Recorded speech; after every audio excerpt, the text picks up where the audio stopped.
Overhaul of the fuel pumps of the large K-type engines is normally carried out by exchanging the plunger and barrel assembly. The plunger and barrel must be dismantled and fitted as a unit, as the plunger must not be withdrawn from the barrel. In this film, part of the overhaul procedure has been carried out on a sectional model of a pump to illustrate the application and function of the different tools. Before dismantling the pump lead must be measured and the result noted down. This is done for adjusting purposes after reassembly. The pump lead is the number of millimeters which the pump plunger is raised from its bottom position when the corresponding piston of the engine is in top dead center.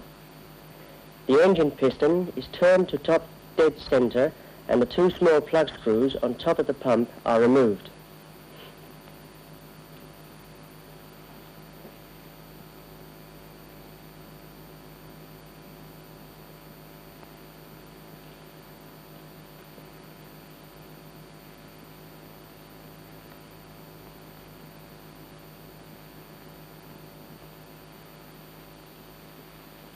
Insert the legs of the measuring tool in the two holes.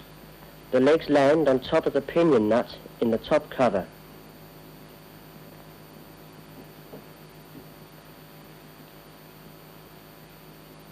Press the measuring pin home in the center hole of the plunger and secure it with the thumb screw.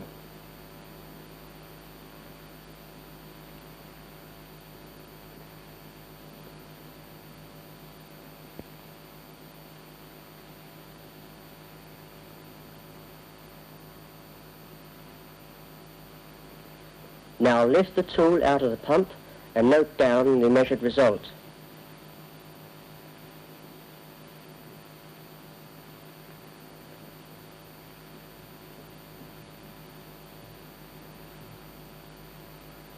Remove the 4 cap nuts and the 8 fixing nuts of the top cover.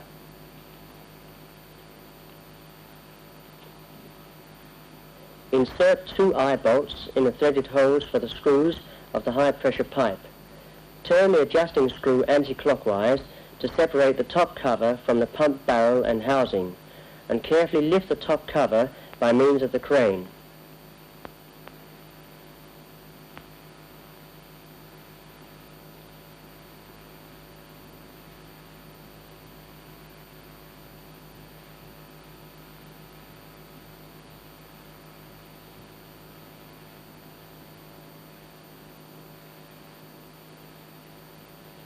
The lifting tool supplied with the engine locks the plunger and barrel together in the correct position for dismantling. Place the lifting tool on the pump housing so that the guide lug enters the recess for the adjusting spindle. Secure the tool to the top edge of the barrel using 2 cap nuts.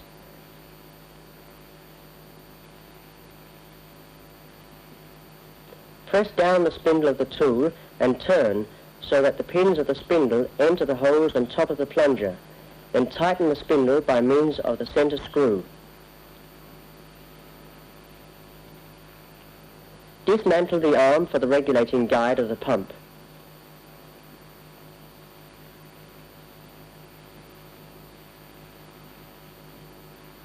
Screw the red tool arm onto the regulating guide and turn this until the arm abuts against the right-hand edge of the cutout in the pump housing.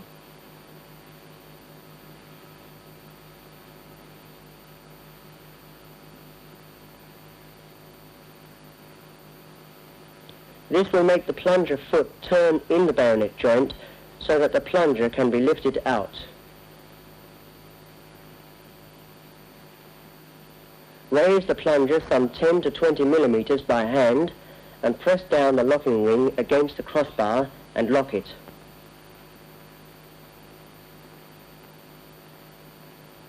Then carefully lift out the plunger and barrel assembly and lay it on a couple of wooden blocks.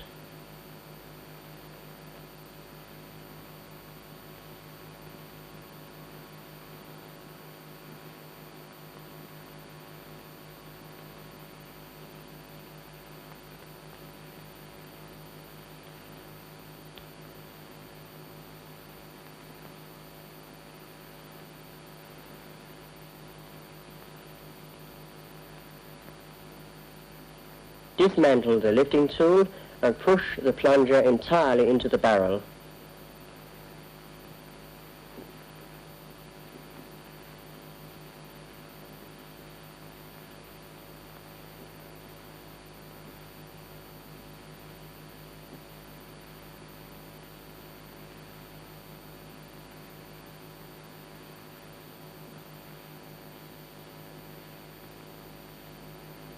The next part of the film shows how to replace the sealing ring around the pump plunger and how to overhaul the suction valve.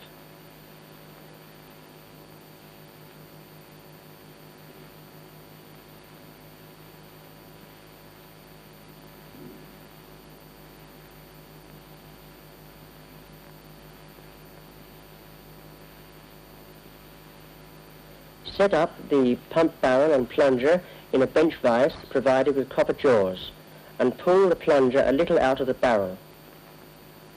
Loosen the circular nut with the aid of the face spanner and a copper hammer, and screw it out from the barrel.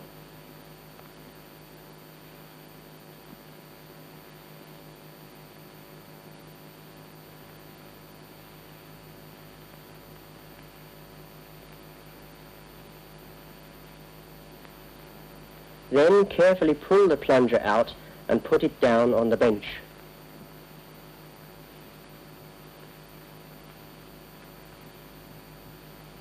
Remove the 2 rubber rings from the barrel, clean the barrel with kerosene and blow it dry with compressed air.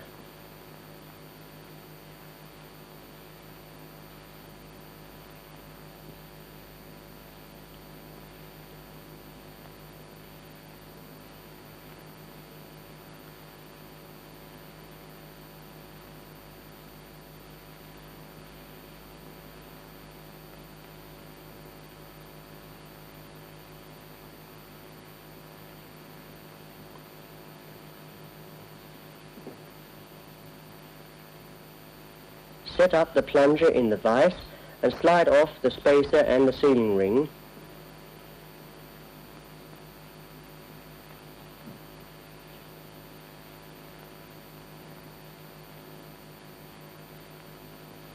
Take off the circular nut and clean away the jointing tape.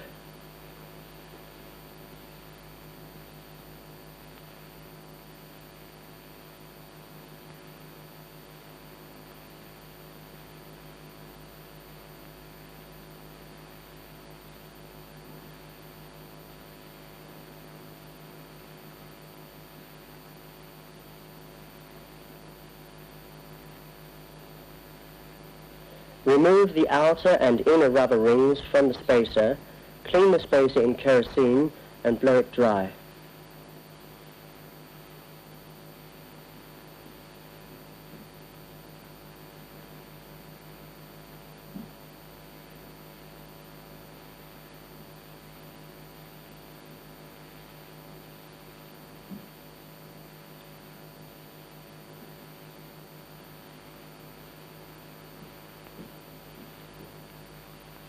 Fit the circular nut on the plunger and take out a new set of sealing and rubber rings.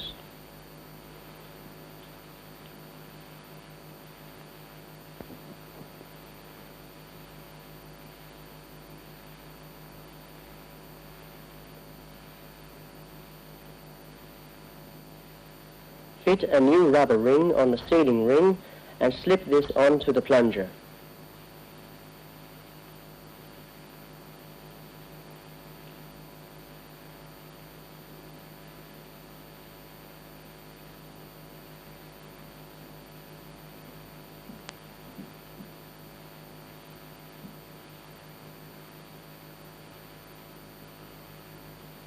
Clamp the pump barrel in the vise and lubricate the inside with molybdenum disulfide.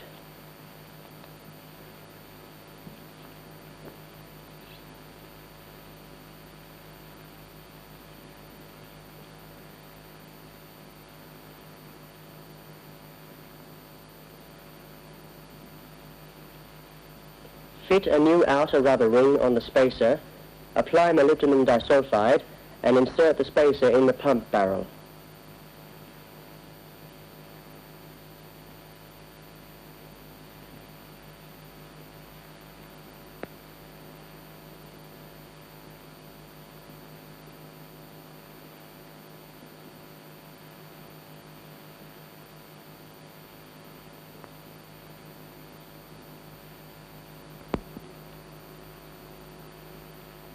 Now coat the plunger with molybdenum disulfide and insert it in the pump housing.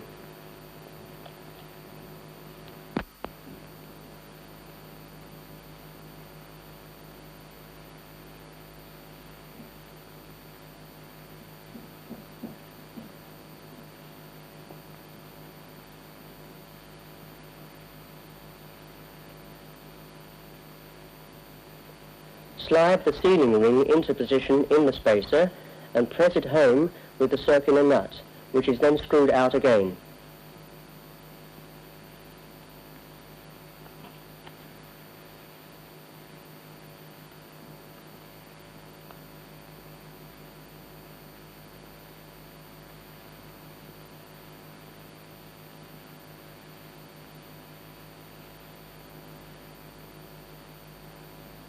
Now carefully withdraw the plunger from the barrel. The spacer and sealing ring will follow the plunger.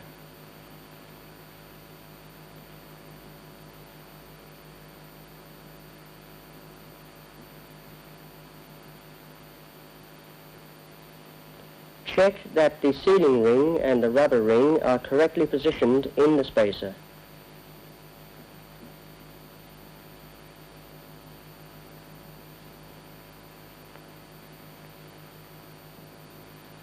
Replace the plunger in the barrel and apply jointing tape to the thread of the circular nut.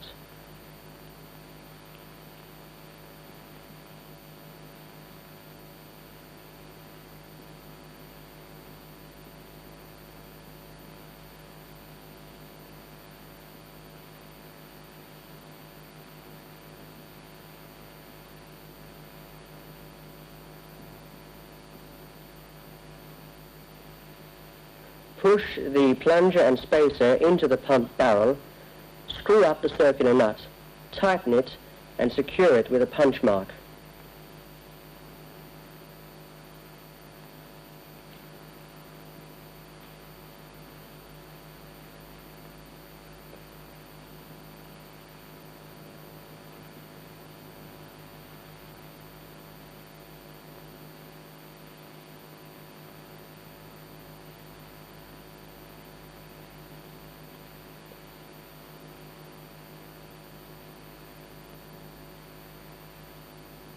Fit new rubber rings on the barrel and push the plunger completely in.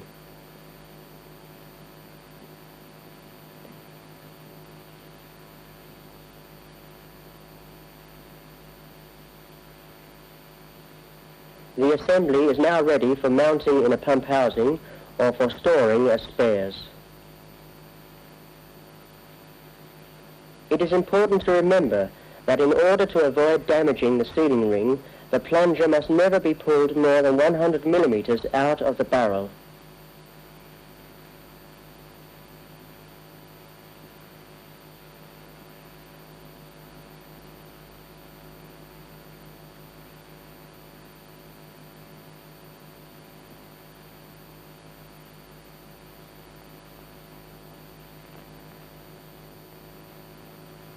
When overhauling the suction valve, the top cover is clamped in the vise and the pinion nut for the adjusting device is screwed off.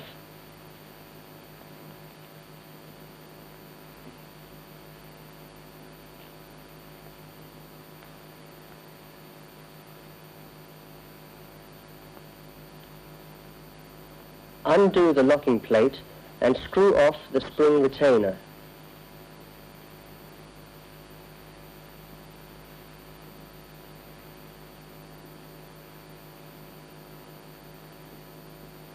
Take out the spring and valve disc and check the disc. A valve disc whose seat is damaged cannot be ground but must be replaced by a new disc.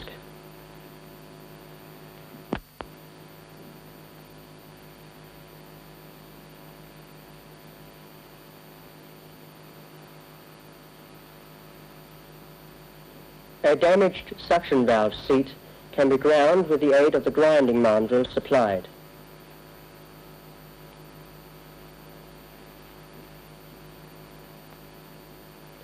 Before grinding, all the openings in the seat are to be filled with Vaseline to prevent grinding paste from entering the ducts.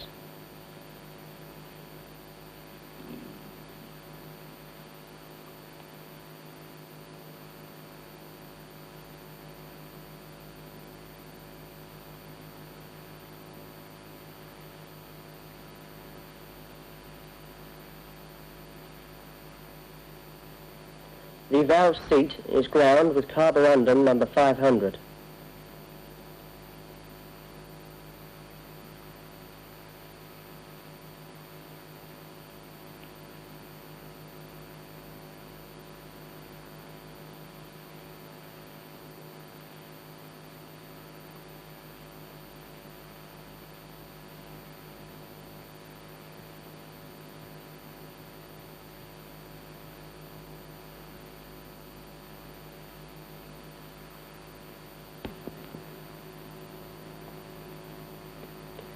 When the seat has been wiped dry and checked, the Vaseline is blown out of the valve housing with compressed air. Note that the blowing direction is the same as the oil flow direction through the valve.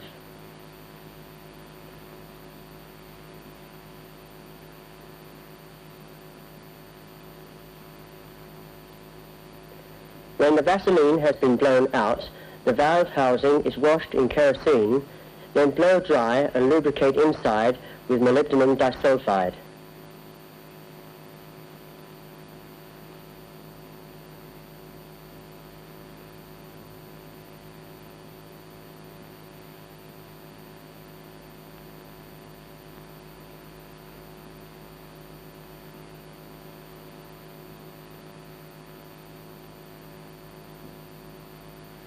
Fit the valve disc and spring in place, screw the spring retainer on and lock it.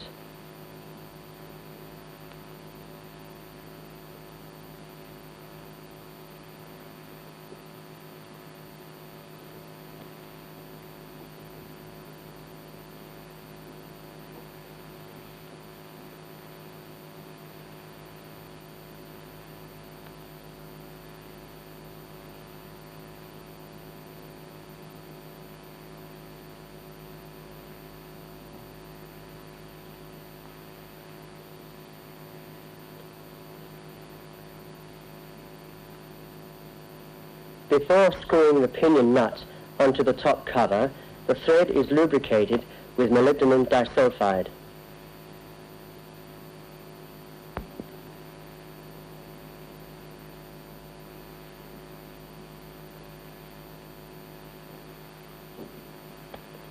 Before fitting a new barrel and plunger, the tool must be so adjusted that the plunger is guided into position and locked correctly in the roller guide during assembly.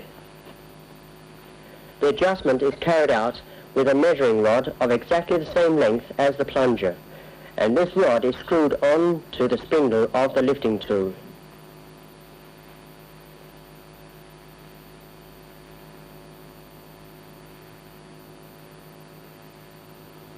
Place the lifting tool on the pump housing and press down the spindle to make the measuring rod rest on the steel disc in the roller guide.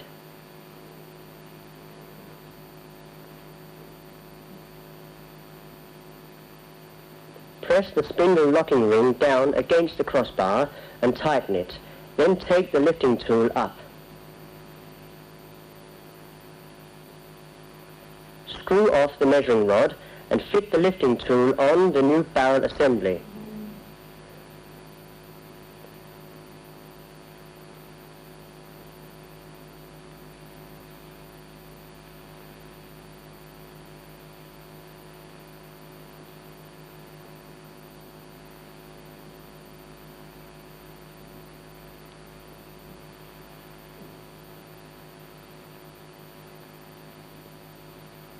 Screw the tool spindle onto the plunger top and press it down until the locking ring rests on the crossbar.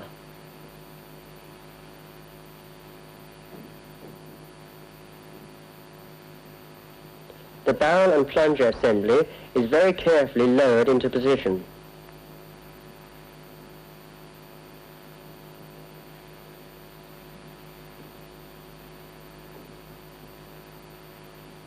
If, during lowering, the locking ring of the spindle is lifted from the crossbar, this indicates that the plunger foot has not entered the cutout of the roller guide.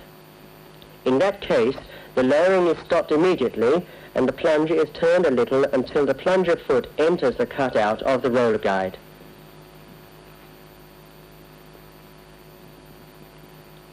When the plunger is in position, the regulating guide is turned so that the tool arm touches the left-hand side of the cutout in the pump housing, whereby the plunger is locked in the bayonet joint of the roller guide. Take off the tool arm, fit the regulating arm, and dismantle the lifting tool. Before mounting the top cover, turn the adjusting spindle clockwise to screw the pinion nut right up against the cover.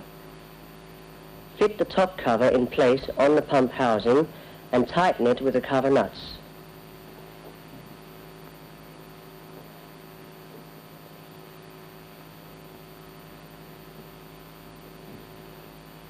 Before adjusting the lead of the pump, make sure that the piston of the engine cylinder concerned is in top dead center.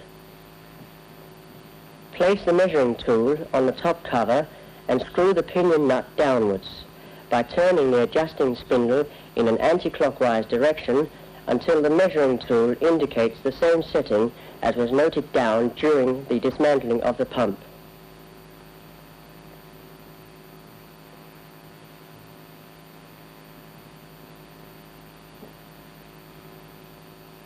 Now take up the measuring tool and insert the plug screws in the holes.